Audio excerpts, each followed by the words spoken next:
Let us consider for a moment the example of playing in an orchestra.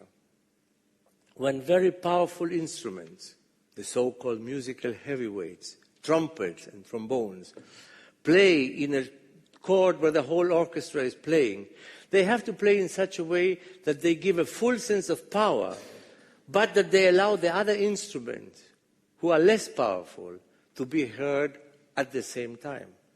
Otherwise, they cover them up, and then the sound has no strength, only power. See the difference? Therefore, when you play in an orchestra, everybody is constantly aware of everybody else.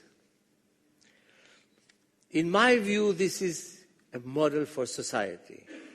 Leadership throughout history, and it is probably inherent in the human nature, has been based on the effect it can produce because of the weakness of the people, not because of their strength.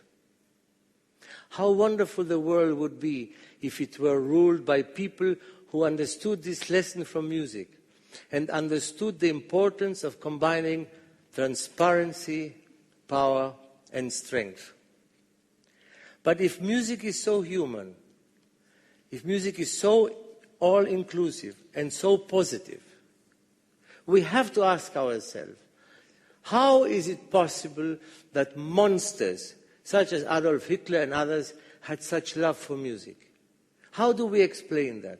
How to explain the fact that Hitler was able to send millions of people to the gas chamber and would be moved to tears listening to music? How? How was Wagner able to write music of such nobility and also write his monstrous anti-Semitic pamphlet? I believe people don't think about music. They just let it wash over them and operate on them in an almost animal way. Music, to me, is sound with thought. And as Spinoza believed that rationality was the saving grace of the human being, then we must learn to look at music like this too. This is why music in the end is so powerful, because it speaks to all parts of the human being, all sides, the animal, the emotional, the intellectual, and the spiritual. How often in life we think that personal, social, and political issues are independent, without influence on each other. From music we see that this cannot occur.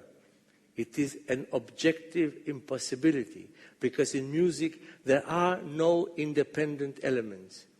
Logical thought and intuitive emotions are permanently united. Music teaches us that everything is connected. Throughout these lectures, I have been attempting to draw parallels between the inexpressible content of music